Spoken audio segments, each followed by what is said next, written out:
ubundi Imana iturema ubutunzi bwe yabushize muri twebwe.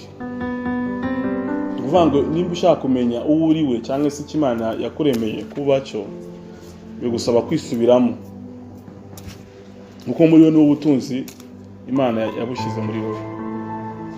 Iyo umaze kumenya ubwo butunzi uhita umenya aho bukenewe, niko twavuze, kandi akantu gakomeye cyane.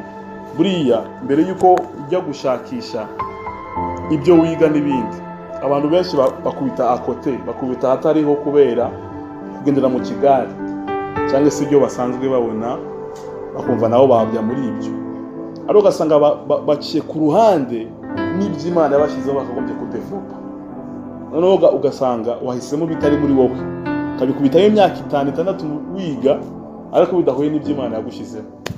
Ukajya kurangiza amashuri ugasanga nta passion yabyo ufite, hari ukundi bifitiye. So ugasanga ugiye kongera kandi gufata urundi rugendo kujya kudevelopa bya bindi Imana yagushyima, ariko si uko nk'uko byagombye kumera. Imana ikeneye kumara imyaka 6 ukora ibyo utagombye kuzakora, kugira ngo uzaze kugaruka nyuma y'imyaka 6 ufata urundi rugendo rw'imyaka 6, kugira ngo Imana igutegurire ku byaguhamagarira. Si uko nk'uko Imana ikora. Amen, amen.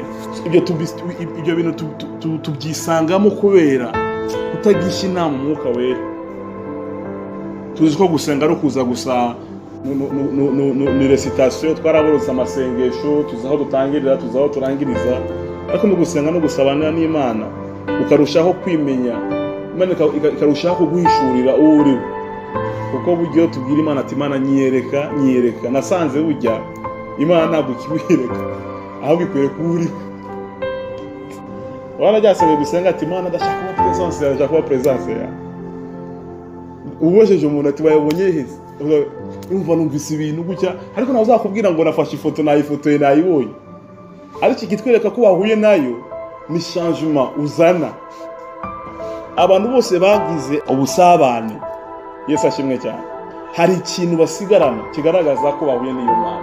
Muri icyo kintu rero basigarana barimenya, hari ukuntu wisobanukirwa, hari ukuntu umenya uriwe, hari ukuntu Imana mu mwanya wo kukwiyereka ahubwo ni wowe ubita wimenya. Gusenga nicyo Imana ibishaka, ni mukubitana contact gutya ubone image yashatse kubwira muri isi. Kubera ko ibyo ngibyo tutabizi, twakuriye mu kidini, twakuriye mu bintu tumenyera ibintu, ugasanga n'abantu bitwa ko basenga, nyuma y'igihe naho ugasanga nta n'ikintu bigeze bamenya ku by'Imana bashizeho, kandi bamaze imyaka myinshi basenga. Bene data, ugaza nose iyi myaka yose warasenga ati cyane, none iyi myaka yose wize ibyo utahamagariwe ati cyane, si papa se nose wasenga iyi kagucana.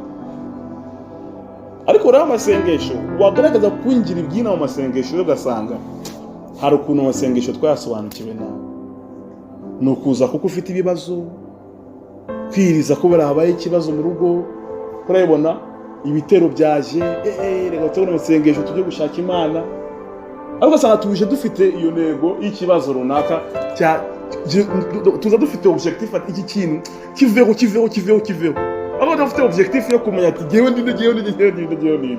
Ugasanga rero iyo parcours yose sanga irangiye utaramenya uriwe, kandi mu by'ukuri entre parenthèses hari iby'Imana yemera ko bigutera kugira ngo yirukire, ariko intego yayo yemeye ko bigutera kugira ngo wimenye.